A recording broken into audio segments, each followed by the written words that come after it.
What's going on, everybody? It's your boy Freestyle Gospel, aka The Real Free, with another episode of Free Lunch. And today we got my man iGlow in the building. Just want to give a big shout out to all our sponsors this season. Dobie Revolution Orthodontics, helping you love your smile. Make sure all you boys and girls and adults that need to get the teeth right, hit them up. Big shout out to Pure White Lens Photography.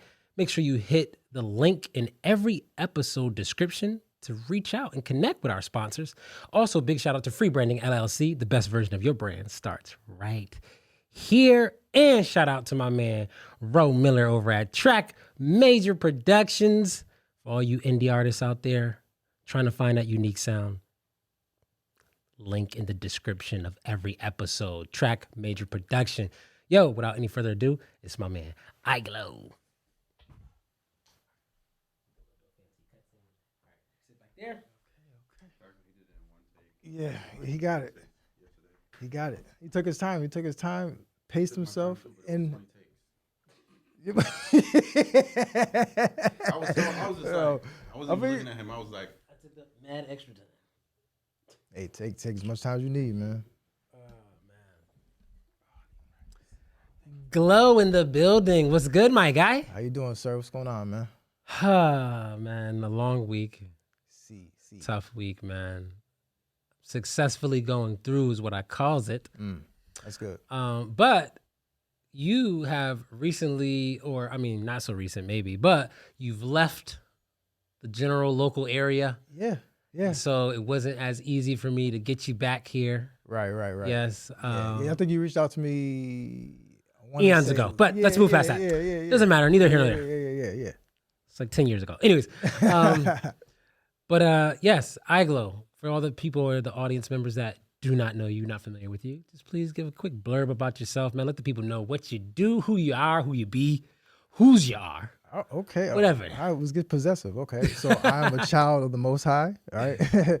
My name is iGlow, which stands for I Glorify, Love, Obey, and Worship. I'm a Christian hip hop artist. I'm a father. I'm a husband. I'm a brother, a cousin, an uncle.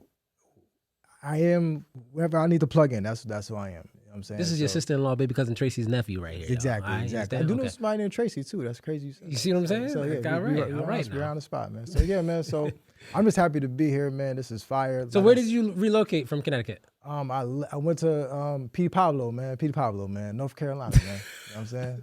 Why is everybody going to North Carolina? What's up with North Carolina? I don't know why everybody else is, but I know why I went, and God had to move me, man. It was.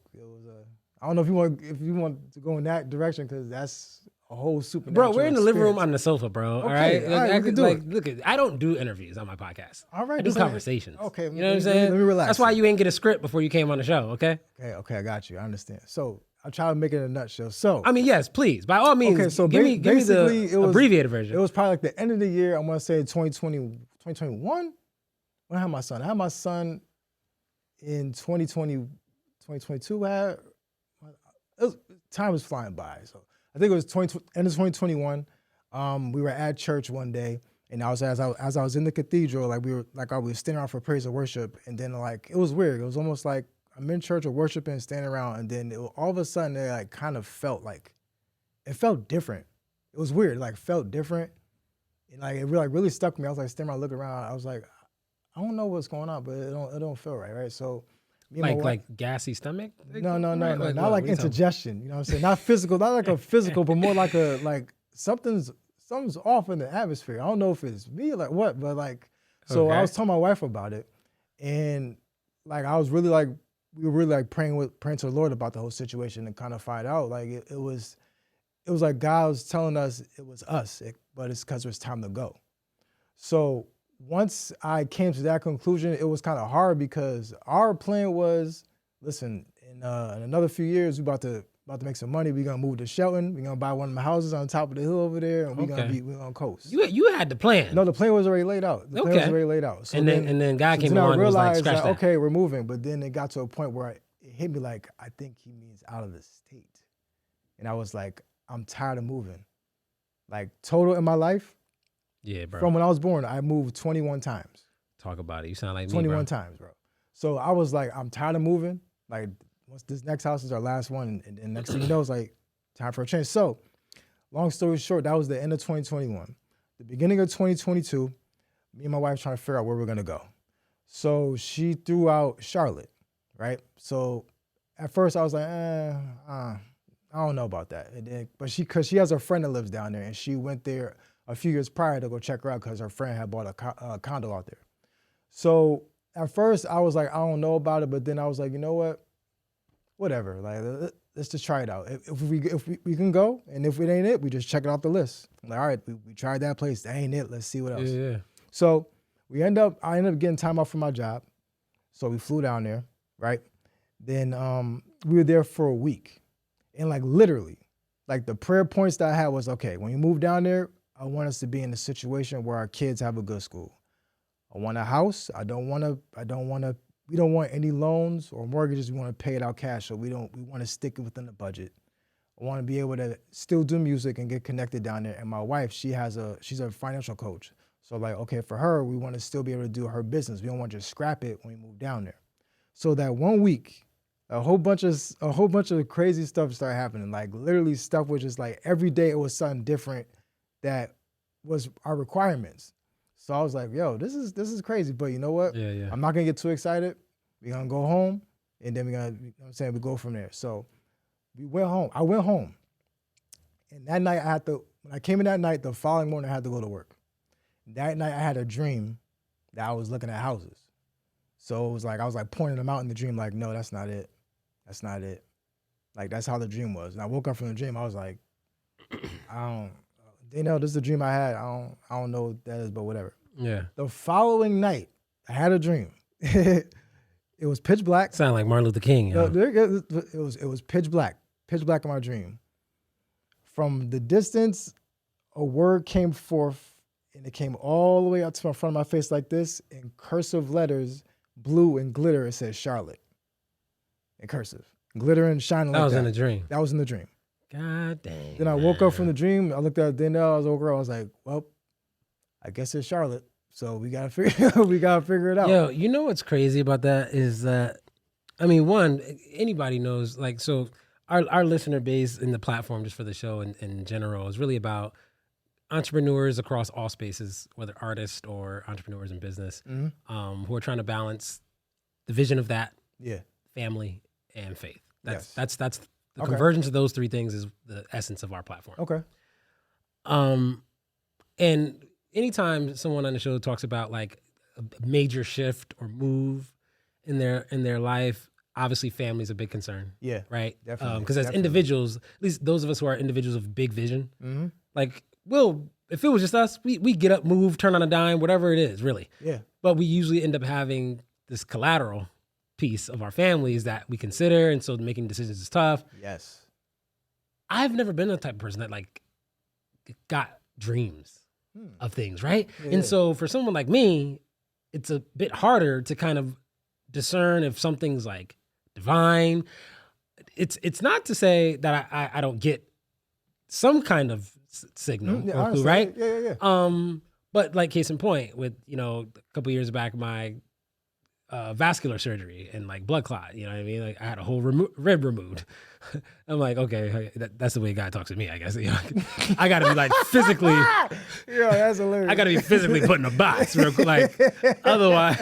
And I'm just like, you know what, God, you could have gave me a dope dream with some blue letters and glitter. Oh, that's hilarious. But Glow got the glitter and blue letters. Hey, well, I'm low key jealous. Is all I'm saying. No, well, I'll say is God speaks to me in dreams in general. Like so, I just think dreams are quaint. Yeah, I'd like a dream. I love communication like that. Is all I'm saying. Listen, I'm with you. My big thing is not the dreams, it's the interpretation. I get like fired from jobs. I'm just thinking back now to like my teenage years, like my first job. Like I remember being fired from my first job. I have my first kid just born. I'm 20 years old, and I'm like walking home from the job, and just like tears running down my face, bro. Like. And then it doesn't occur to me till years later, maybe about 4 or 5 years later, I would have still been at that job if I hadn't ever got fired. And that's how I ended up landing at the police department. Making 6 figures, being able to take care of my family. And that was the season, because obviously I'm not there anymore either. Yeah. But I go back there today and I still see some of the same people that were there 20 years ago making the same minimum wage. And I'm like, wow, that would have been me because it was comfortable. And I've just been like one of those people like where God knows I have to be physically made uncomfortable. And I just over the years, I've just accepted that, you know what? I can't deny it. Right. I can't, it takes us having to be honest and real with ourselves. Like look in the mirror and go, are you hard-headed or not? And you have to go, you know what? I could be hard-headed. I ain't gonna hold you. But I would say that's just, I mean, me personally, I think that's for everybody in general. I think everybody has different levels that God wants them to be uncomfortable in. So like, for instance, like for you, like that might've been like, it might've been up. Like that was your time. You know what I'm saying? And then, so he had to like physically remove you to put you in a different spot because like you said, the trajectory, you might have been still stuck there. It probably would have been crazy for you. You know what I'm saying? And plus the warfare that probably would have came with that, it probably would have been, or what could have happened was if you would have stayed there, you probably might have got like a promotion or something and it might got comfortable for you. So you definitely wouldn't have left there. Exactly. You was supposed to have moved. So it could have been a few things, you know what I'm saying? So I think that God definitely does that. So I'll say for me, the reason why when I knew like, okay, like something feels different and it's time to go, I done did too many things already where my whole experience even coming back to the Lord was I was hard-headed. He had to remove me. So I already I learned my lesson. So when this time came, I was like, I don't want to do it, but I'm not doing the same thing I did last time. What do you define as your profession? What do you do for a living? Right now, I am a supervisor for a university down in South Carolina. I supervise the cleaning staff on the campus. Okay, so that's what I do. And then outside of work, you do the music. I do the music outside of work. Okay. Yes. Do you do you how do I say this? Is music is that something you're looking to do full time? I would love to do it full time. Like I told God, I was like, honestly, I wouldn't. As long as the music pays for itself, I don't care about making money off of it. I just want it to pay for itself. Like I don't want to break even. Yeah, I just pay for it. Like so, if I hear a beat or if I gotta go to the studio or whatever, I need studio equipment. That the money generated is feeding itself. Like that's all. I don't care about travel. I don't care about that. Like, So your requirement is that at least I break even, so that I have no so I'm like, undue burden. Yeah, exactly, it's paying for itself. So I don't, you know what I'm saying? So if I know like, but making above that is not a requirement. So even that, because I'll say make it a little bit above it because like God be giving me things, so I gotta plan it. Okay, like I feel like this album gotta come out I gotta make a few singles here. So I mean I'm gonna need the money, I'm gonna need the instrumentals, I'm gonna need the engineering, all that stuff ahead of time. So I always say that, like, so it's coming in, so I don't have to worry about, I'm gonna have to wait for a few more months to make some more money so I can then try to buy it. I wanna have it already, so I gotta think about that. So I can just focus on the creating part. Like, how do you feel about people who they have like a passion for something, they're really good at it, so it's not just a passion, they're actually talented in the thing. Fire. And they grapple with trying to discern or figure out if God gave them that talent plus passion for the purpose of making a way for themselves and their family, or if they should, like yourself, should be equally satisfied with working a 9-to-5 and having the talent and passion on the side. Right. What do you say to that? So I'll say the parable. So that because someone listening to you, let me kind of qualify the question a little bit more. Someone listening to you would say, "Hey, whether you're gifted and have a passion for music, then that's the thing you actually should be. Not necessarily quit your job today, but that you should be aggressively pursuing to do that full time." Versus what your sentiment sounds like is, "Hey, I'm great at this. I enjoy it, but if I just break even, I'm also fine." Well, okay, so I'll say this: like I'm fine with breaking even, but I'm not capping God at that. So I'm saying my contentment is breaking even. However God wants to move, he can do that. So that's what I'm saying for me personally. Like if he wants to blow me out the water, I was fine with breaking even. So I'm even more ecstatic with, you know what I'm saying, with what you gave me. So I would say the parable of the sower. I mean, but you saying like if God wants to like, blow you up or something, correct me if I'm wrong, right? That goes in tandem, hand in hand with the work of you. Yeah. Right? And so that could totally be God's will for you, right? Exactly. Yeah. But requires for you to do the other part of going, hey, I'm going to allocate the extra both time and faith stretch if needed to invest more, whether it's finances, into this, so that now that can come in alignment with God's will and it blow up then. Right. Versus, again, people, and I'm just playing devil's advocate really. People could be saying, the time you're sitting at your, comfortable supervisor job, bro, you know what? You need to work part-time and put more time into this thing. That's the kind of the back and forth that happens in people's minds. So that's why I say the parable of the sower. That's what I was about to say. The parable of the sower, right? So it talks about, I don't remember what part in the scripture, but the parable of the sower, he talks about the sower sowing seeds. Some lands on the rocky ground, some lands on the thorns, but like the one who landed in good soil, he reaped 30, 60, 100. So that's how I say it is. So what I'm saying is I'm going to be diligent as if I'm going for the 100, even if I get 30. I'm comfortable with 30, but my diligence doesn't change. So I'm not gonna, because I'm happy with breaking even, I'm not gonna taper my effort because I'm gonna break it. That's what I'm saying. So what I'm saying is, regardless of how hard I go, I'm fine with breaking even. Even if I go hard, I'm sweating. I'm like, man, I banged out 3 verses today. However it look, like I'm comfortable with whatever comes my way. That's basically what I'm saying. And I was just like, God, I just don't want to be in the red. That's it. That's all I care about. Please no, absolutely. I came from red. I want to stay in the black.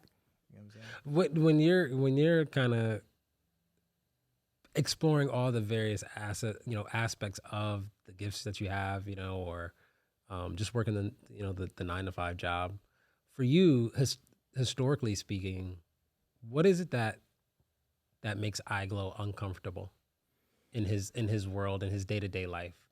Like, what are some of the experiences that you grapple with still as a driven, man of vision, all that? Like, what are some of the things that can really make you uncomfortable and you have to really kind of dig deep to find that kind of inner peace and just get back center?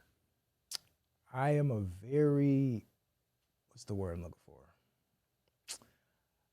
I keep a lot of things to myself. I think in my mind, I plan in my mind, so it's hard for me to say it out. So, like, for instance, like, I'm trying to think of the words. It's I'm just gonna move forward because I can't even think of it right now. But so basically, like when I'm in having conversations with people, sometimes conversations with me get awkward because I don't know what to say because I don't know what you want me to say sometimes. So it's like, I'll end it on you overthink it. You overanalyze it. Then they say something, I respond, and I feel like I think I was supposed to say a phrase that would let them know to continue the conversation, but it's about communicating with people. Like I think I was talking to Rob. I was even talking to my wife.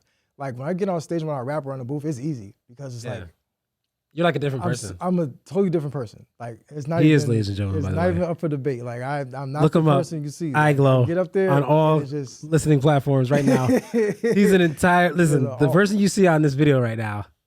You're gonna listen and go, that's not that guy. Stop lying. Yeah. So I'm not the person in person. So if you see me on stage and you see me when I get off the stage, you try to come up to me, it might seem weird. I'm not being funny. I just literally don't know how to transition because it's like the Spirit of God hits me, I get off, it leaves, and then I'm like, and then you try to talk to me. And I'm what's interesting? I must say, this is probably the only time, if you actually think about it. Well, no, one other time I think would actually with Rob, but it's very rare for me to actually have an encounter with you that's outside of a music space.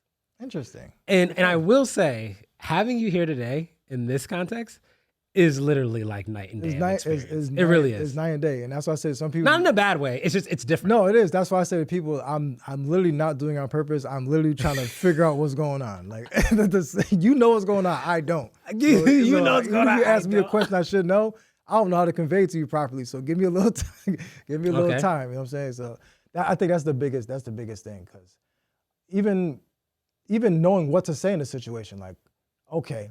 Why do you think that's something that you kind of obsess or overly think about? Like knowing if that's what people want you to say, I would say if they, I would say because moving around so often, and this is not a pity story. This is just actual fact. Like I didn't, like my siblings were my friends. Like I didn't have like a friend outside of siblings until I was like 12 or 13. Yep. So it took a while to learn Socialization, exactly. It took me a while to learn it. Like my siblings, I know them already. But when I get around other people, the first thought that comes is, I don't know. I don't know them.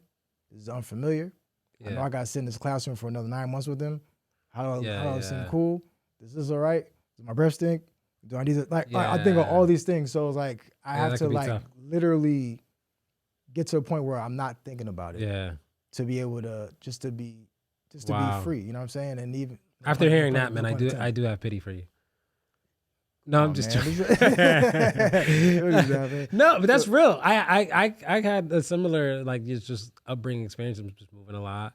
And to your point, for a different reason, but you know, I had old fashioned upbringing, and so we weren't allowed to like venture far from the front porch.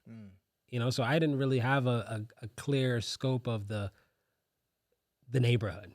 You know, I had a clear scope of my block, the street block. That's it. Yeah. You know what I mean? So much so that I could remember when I first got my driver's license, everywhere I drove to a place was the bus route. And people would go, dude, why are you taking this long way, yo? You just cut down here. And I'm like, they're like, ain't you from here? You grew up here. And I'm like, yeah, but I grew up here taking the bus. I understand. Everywhere. Got you. Okay. You know what I mean? Okay. It makes sense to me, man. Yeah. Because that is, but low key, that is how we learn to see. Like, you can go outside. Like, my mom be like, all right, just be back before lights come heck on. no. It was none of that. Shooting all the projects, the P's going over all here. that thing where you hear people say, man, you know, be back before the street light come on. Like that was the thing in my, you know, I'm that old of that generation. Yeah. But nah, I didn't even get that luxury. It wasn't like be back, you know, at least before the street light. It was like, if I step on the porch and yell, Christopher, you should hear me. Gotcha. Yeah. Gotcha. And it was just because the neighborhood was bad, you know, and you know, my great grandma and grandma and you know, they didn't want anything happening. You know? Totally understand. Totally understand. Yeah. But no, so you're married. Yes, I'm married. How long you married? I've been married since 2016. So yeah, that's 8. Do the math. That's 8. About to be 8 years. How many kids you got? Oh, so same as me. We're going on our 8th year Cool. in November. Yeah, Nice. Congratulations. Yeah, I got 2 kids. I got one son, he's 3, and I got one daughter, she's 1. Wow, that's so awesome, man. Yep. I remember those days when I just got 2 kids. It's a beautiful thing, man. How Cherish many kids it. you got now, exactly? I don't know. I think like 100 something. Yeah, but I have 5 kids. My oldest is 20. Okay. My youngest is 2. Okay. Almost. Okay. And then everything in between. Okay, that's a nice. That's a nice sandwich. You could call it nice. I guess that's relative, but yeah. I mean, 22, like the number, it works out. Yeah. It works out. In a way, I guess. But it really just ends up making me feel really, really old. And I'm like, I don't objectively feel old. I'm pretty like sure. My 20-year-old, she came to visit me last week from Florida, and she sits on the couch holding my 2-year-old. Like that looks like her child. You know how crazy that looks? I understand now. Like I'm having a mental conniption like in my head. Like I'm like bombs exploding in my brain while I'm watching this. Listen, I was telling my wife the other day, I was like, listen, when I was 13, 30-year-olds was old, bro. Like when I say old, I mean grays, exactly, smoking right? cigarettes, teeth missing. Don't be 40. You know what I'm saying? So I'll be 41 this year, bro. Listen. When I was 13, 40? Oh, you dirt old. Yeah, that's crazy. Now that I'm up here, I'm like, yo, I still feel like 29. No cap. No joke. 29. Still bro, feel I like still 29. feel like bro. 24. 20. Like I'm just like, I don't look like I'm my age. I don't look like that should be my child. This 20-year-old human right here in sophomore year in college. Like what? I don't know, man. It's joy of the Lord, I guess. I don't know. That's man. what I tell people. I write it off. I don't have nothing else for that, man. When I try to come up with something cool to say, when people go, "Oh, what's the secret?" I'm like, "Look, lifetime serving the Lord." And then I say something extra deep, like, "The Lord will keep you." You know, you gotta have that old school. Yeah, you gotta have an answer, man. But yeah, I don't. I mean, hey, eat better. You know what I'm saying? Eat cleaner food, man. vitamins, minerals. I've been trying to eat better. You know what? Lately, I got this like what they call a clean protein option, right? It's like a vegan protein. Oh, okay. Workout thing from One Nutrition. What's the name of it? Shameless plug. Make sure you guys look out in my social media bio for the coupon code. Anyways, but yeah, it's an amazing base type flavor. And what I mean by base is like I could mix it with any other things that I like. Okay. And then it takes on the flavor of that. Versus, when you got like a flavored protein, I understand. it tastes like whatever flavor they want or they're trying to make it taste like, which usually fails and it just ended up being tart or whatever. But Yeah. how do you like self-care? What's some of the things? Do you work out? Do you even lift, bro? I lift myself out of bed every morning. Come I on, lift man. the Glow. glory of the Lord. I lift his name Carrying high. that shield of faith is heavy. Yeah, that shield is heavy. I don't like shoot. But that's about it. Like I lift my children. My daughter, she's one, but she's heavy. Bro. You don't get the calisthenics in, bro? You don't need to get the push-ups in? Push up. Oh, dude, come on, Glow.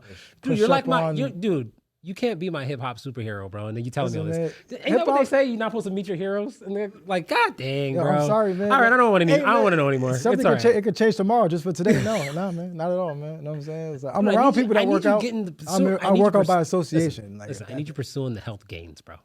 Listen, all right. I have been eating better though. I've been eating cleaner. Okay. That's a start. Actually, when was it? I just started 3 weeks ago. I was 170. Right now, today, I'm 153. Okay, I guess that's good. Yeah, it is good. You're fairly tall, gentleman. Weight doesn't look good on me. Like once I the first time if it was gain muscular weight, it would fat, look good on you, Glow. My face gets fat. It's my size. I'm like, nah, I think what you didn't like about it was fat weight. So see, for me, for instance, at 5'9", I'd love to be 170. Nah, you're trying. You're clapping it up. The fact that you dropped from 170, 150, and I'm going, dude, that's the gains we want. We want to be 170. Well, I'm happy that we just want to be because I feel lighter. I can move around again. Like, you know what I'm saying? I don't have no. You know what I'm saying? No, but you also look lighter. Now you look like lunch meat. All right, you don't want to look like lunch meat in these streets. Am I supposed to? Listen, we need the gains like Rob. You know Rob, right? Listen, no, Rob no, is see, when you listen. Let me give you a free lunch exclusive. Let me just give a line about Rob, right? When Rob comes to the cookout or comes to the sanctuary, no one sizes Rob up, okay? Okay? You don't look at Rob and say, I could take that guy, disrespect him and his wife, right? They look at us because we don't have the gains and they take a second thought about it, bro. Listen, we can't have that, Glow. Listen, they got things called... We got to get the 170 gains is all I'm saying. They got welterweight. They got lightweight, featherweight classes for a reason, because people are small. And why do you think if it wasn't for their notoriety and fame on TV, people otherwise would try Floyd Mayweather every day of the week? They definitely would. Every day of the week. They would try and fail because he will light them up. That's true. I believe it's true on my part. Yeah, I hold 3 black belts. I could hold my own. The point is, I don't want to have to prove that I could have held my own. I understand. I'd like for you to just look at me and walk by and go, I don't think I would bother that guy. Rob could totally not know how to fight at all. He could just be lying to all of us. He with all his muscles and all that. But no one's gonna try it, right? They're just gonna be like, you know what? I'm gonna just assess. He could probably handle himself. That says more about me or more about them? I don't know. The world is cynical like that. Come on. Well, let me tell you a little secret though. So you can't use Rob. You can't use Rob. Why? Because that's genetics. I don't know if you've ever seen his father. Rob hasn't actually worked hard for any real gains. Is what you're saying? No, he was born with that. Let me tell you something. So his father's hands is like, it's like 2 of these, they spread apart. He used to play the Congos. I don't know if that did it, but like his hands are huge. Like he got that from his father. So he catches the football with one hand. He's that guy. What we're supposed to do when you have talent and when you have like ability, you're supposed to work out at it. So that's what he did. This is what happens when you work out with talent. Okay, you know that's fair. I have to be skilled at it. I have to work out with no talent. We both. We're in the same boat. Bounce. Me personally, I'm a $135 soaking wet with a brick in my hand. Okay. That's my life. Okay. I've been that way since 10th grade. I'm sorry. You know what I mean? I have to work really overtime, times 10, to really break out of that shell. It's like a ceiling, glass ceiling. Yeah. Hey man, I probably have the same ceiling. I wouldn't know. I didn't try it. Yeah. But. Yeah. I'm at least getting the push-ups in. You're not. Yeah, you're right. I should try something. I'm even on the wife's bicycle at home, bro. Hey, you know what's crazy? I actually had my daughter. I was like rolling back and like lifting her up. I realized like, oh, these are like sit-ups. So I had to do like 5 or 6 of those in there. You got to get a couple sets in those? 5 or 6 though. Okay. 5 or 6, yeah. A couple sets of 3? I have one daughter, so I did 1 set. That's about it. Couple sets of 3. I love it, man. What are you being married this long? Has it been a thing where you find a parallel in where God seems to be like growing you and your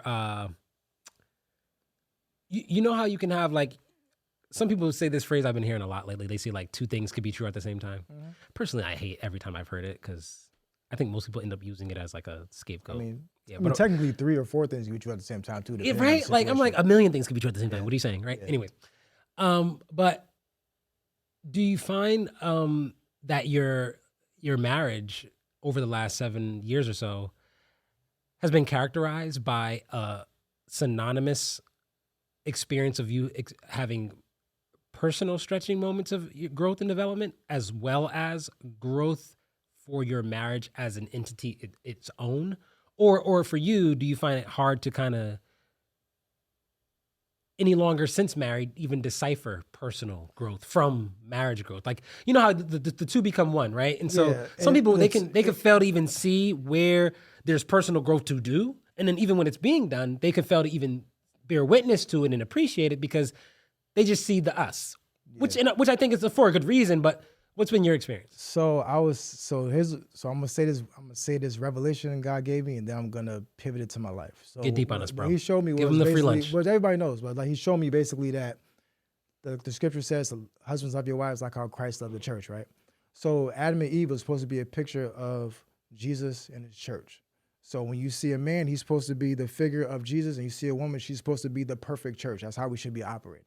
So I had to say this. Literally, when I grow in my personal walk, my marriage grows. Bars. Did you guys hear that? That's why you go right now on Spotify, iTunes, everywhere streaming music. Go find iGlow. And I'm not saying that because he spells it weird. It's an I, and then I think it's this weird underscore. I don't know why he didn't just make it one thing. I would make it one thing, but why we gonna go through this, man? When I tried to make it one thing and I tried to bring all that, I looked it up and it was already taken because all iPhones got glow in the dark stuff. So you know why it was already taken, right? I was already taken. Because delayed obedience is disobedience. It's because you were. I would say because you were a long time ago supposed to have iGlow. Two things could be true at the same time, right? So check this out. So actually, the day I walked out of church and literally as I walked into the car, the Lord dropped in my spirit iGlow. I did rap, but I wasn't trying to do anything. He dropped the name right in the spirit. And that was the day you were supposed to secure all name placements on social media and everything. From a person who don't know anything about business, who don't nothing, you're giving somebody who don't know anything about paperwork or signing that line, reading disclaimers. You drop it in, I'm thinking, oh, okay, cool. All right, I got a name. And I don't think nothing of it until it's finally time to start doing something later on. They're like, oh, you should do this. Oh, okay. Then I look it up. And it's too late. What do you want me to do? I should have stayed there. Okay, Lord, what else you want to do with the name? I'm busting your chops. But back to the point you made, man, about the personal growth. I love that because, again, a lot of our listeners are doing the juggling the vision thing while juggling family. And the vision thing, a lot of times the couples who do tune into the platform, only one of them is the visionary. That's how I think it is a lot of times, right? One's a visionary. One is a more disabled one. And right. And so you have this dynamic that's always at work where, one person has to understand this other visionary individual. And, and in that visionary time, because it can be such a uphill battle, a faith walk, all these things, personal growth is at the center of that. Right. And I don't just mean that spiritually. I mean, across the board. That's everything. That's what I mean. Yeah. Mm-hmm. But I love that the way you term that, because I think it gives the rest of us hope listening that if you're experiencing the conflict of doing life with the other while trying to pursue the thing you're passionate about as an entrepreneur, as a creative, whatever it is you do, explore that point that iGlow just shared a second ago, just knowing that it reminds me of another phrase I heard that goes, the best thing, loving me is the best thing I could do for you. It makes me think of that term. And to me, I encompass it and think of that as not like this, vanity type of love, but true, authentic love, not just self-care, but the love that forces you to explore, peel back layers within yourself, do work like therapy, discovering, ways in where you need still God to do healing for you. The more you perfect self, the better you'll present to the other people who matter to you, that you care about. And I think we try to oftentimes do it in reverse, right? We do it in reverse because we have this idea of over glorifying sacrificial love because we take the words of Jesus only halfway, and it's love your neighbor. But see, the other half of the rest of that sentence is as thyself. That's a fact. So how the enemy, I think, successfully gets you to actually not love your neighbor is for you to completely miss loving self. And now if you have a poor image in the mirror, but you first try to go out in the world every day and try. You got fathers trying to be a better father, mothers trying to be a better mom. and you haven't gotten over the 16-year-old version of you trauma that you had as a kid, and wonder why you keep stumbling as that better mom or that better dad. Yeah, I think everything you said was just on point. That's what I was saying. Like with even me, I realized like I gotta grow every day. Like it's like yeah. I have to, just like how I'm not even gonna say that, but I gotta grow every single day. Like so, even down to the point of like,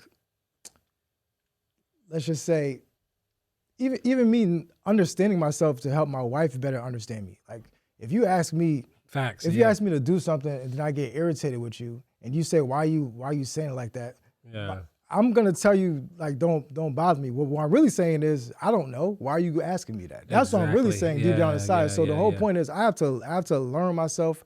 I have to know what's going on with me before I, like you said, before I present myself to her. Because also too, what I learned is in my personal growth, even in moments where my wife don't see it, when she sees the change, when she sees the move of God, she then does, oh, okay. And then she self-reflects, and more often than not, she then comes later and points out the fact of a change. So then I may not get the immediate, like, see you change right then and there, but I do get it eventually as I press on. So I need to not worry about what she's gonna say, because I need her to see this right now. No, you don't. You need to die to your flesh, change, because you need to be better tomorrow, because you today is not needed tomorrow. And you know what I love? I love the way where we have opportunities where we can take things that we might have gotten ourselves out of, the good book, right? Mm-hmm. And take it from being over spiritualized and really just practical. Yeah. Because everything you just said is really a practical application. I mean, I don't care if you're atheist, Muslim, whatever you are. It's a practical way to do life in this self-exploratory way, because all the people you care about, the collateral around you, benefits from it. Mm-hmm. The things you claim and profess to love, they all benefit.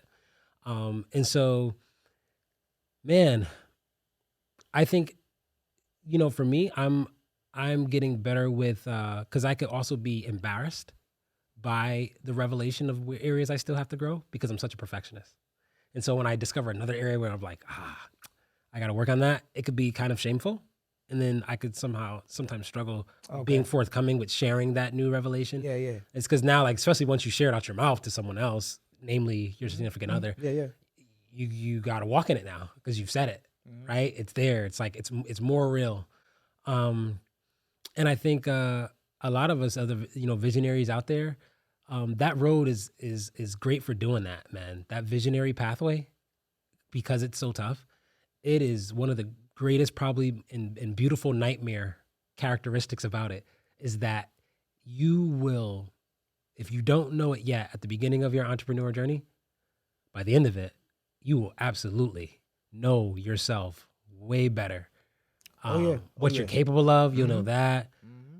I mean, for you, what has been like one of the biggest things that you've discovered that you are capable of on your journey as just an artist, as a music artist? As an artist,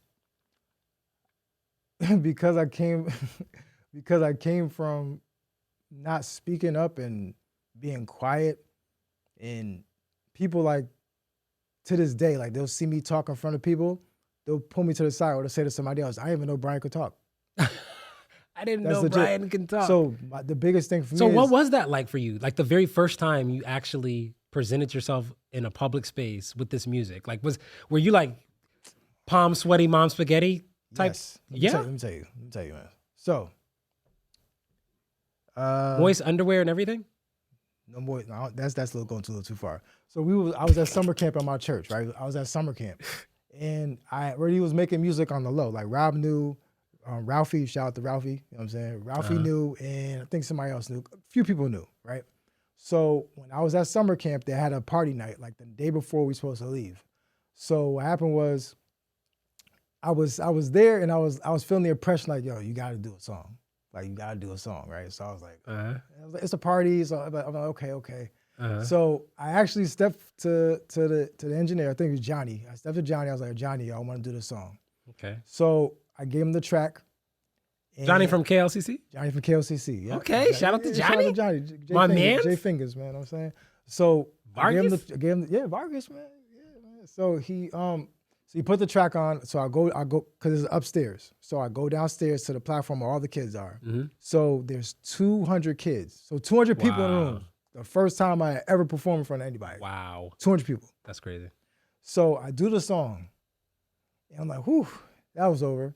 And then my minister comes to me and says, you got to do that song Sunday morning. And I was like, whoa. No? Mm-mm. No. She said, nope, I'm telling you to do it. I'm the minister, you got to do it. Wow. I was like, I got to listen So to it was an original song that you wrote?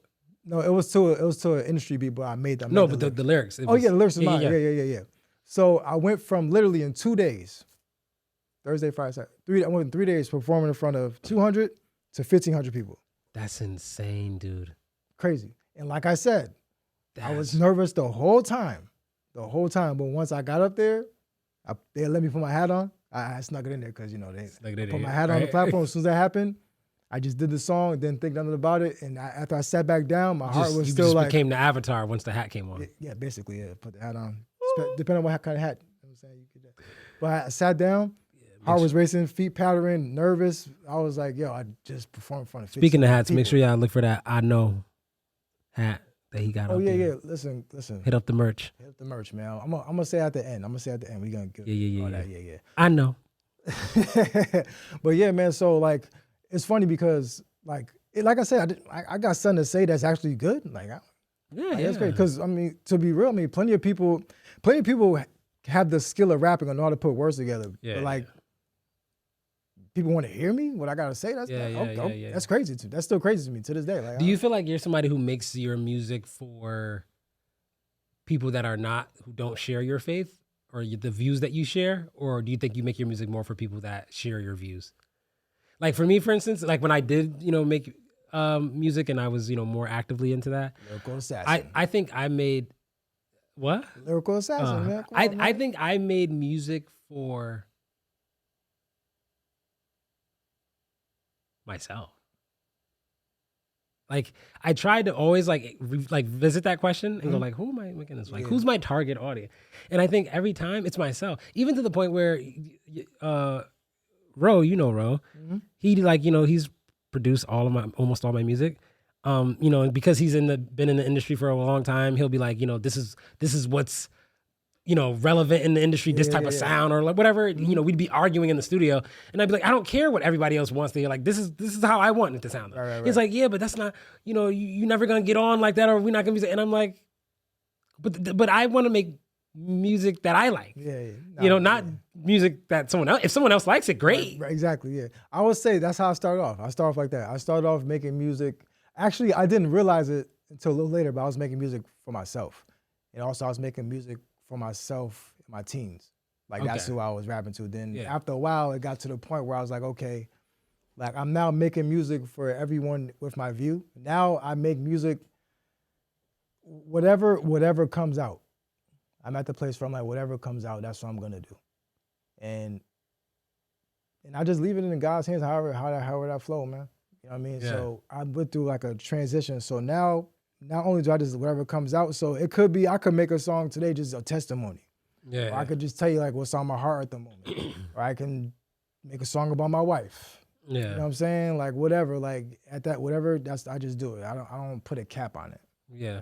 No, I appreciate especially that. Too, because different beats are different canvases. So sometimes I might hear something, and then I have something immediately for it. Like Side Effects, like when Ro first played Side Effects, I had the hook as soon as he played it. He didn't have to play along. Like, you know what I'm saying? Track is fire, by the way. So it just depends. That depends too, like on the canvas, like however the mind is. Some songs I have, I'm like, you know what? I want to take this home and sit with it and see what comes out. It just depends on the track. I love it, man. Well, thank you, man, for being on the show. As we wrap and come to a close, at the end of every show, we like to have our guests leave our audience with free food for the soul. Something that you want the audience to take away, and the way food edifies the body, you would like for it to edify their soul.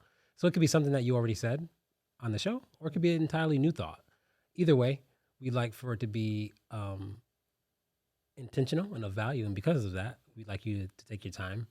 Don't worry about whatever pause or, if as you think about it, we could always edit out the silence. Okay. Yeah. But yeah, What is the free food for your soul you'd like to leave with our listeners?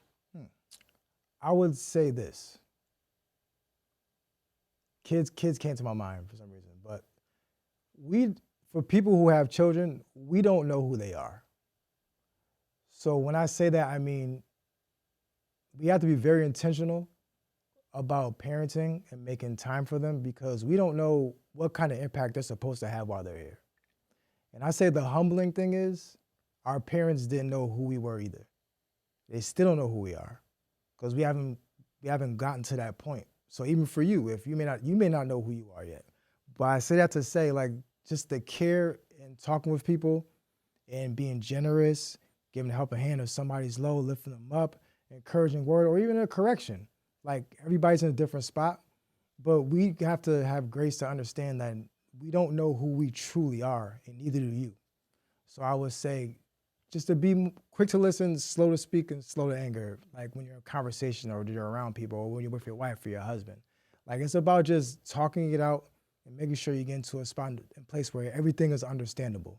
You know what I mean? And be more gracious to the children, because I know for me, growing up, there's some things that was said to me or done to me, and I catch myself about to do it to my children. Only 3 and 1. And I realized, like, oh, okay, I now understand why my parent felt that, but I also know I can't say that.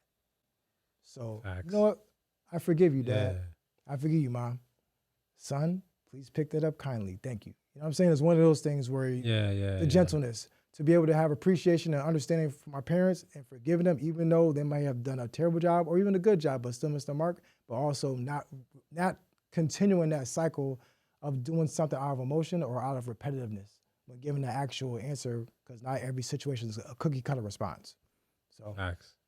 there goes your Free lunch, food man. for the soul. Free food, man. Free food. So yeah, man, let everybody know where they can follow iGlow, where they could catch you on social media, where they could find your music. All right, so it's I_glow_. You can find The me dreadful on underscore. all streaming platforms. Okay, underscore is because I'm humble. I had to put it twice. You know what I'm saying? Double portion. I know. Double portion. You know what I'm saying? Yeah, so clothing line, eyesonyouclothing.com. If you go to Eyes On You Clothing, spell out the word eyes on you, the whole word, clothing.com, and go to iGlow Collections. I got the whole joint. Get you some hats, shirts, hoodies, tees, sweatpants, a mug, a phone case. The whole 9. What else more do you want? You know what I'm saying? Just in a jacket too. You know what I'm saying? Because it's cold up here. I came back from North Carolina. It's 51 degrees, man. What's going on, man? Love it. They got the iGlow pics on the website too. Oh yeah. Pics. Oh yeah. Oh, you're right. I got the fist, the black fist with the we got the 5-fold pics. You know what I'm saying? No, but yeah, man. So Yo, I love find it. me. If you look for me, you'll find me, man. If you don't find me, keep looking for me. Like they said, when the student is ready, the teacher will appear. If you can't find him, you're just not ready yet. That's good. I like that. Yo, it's free lunch, free food for your soul, y'all. Peace.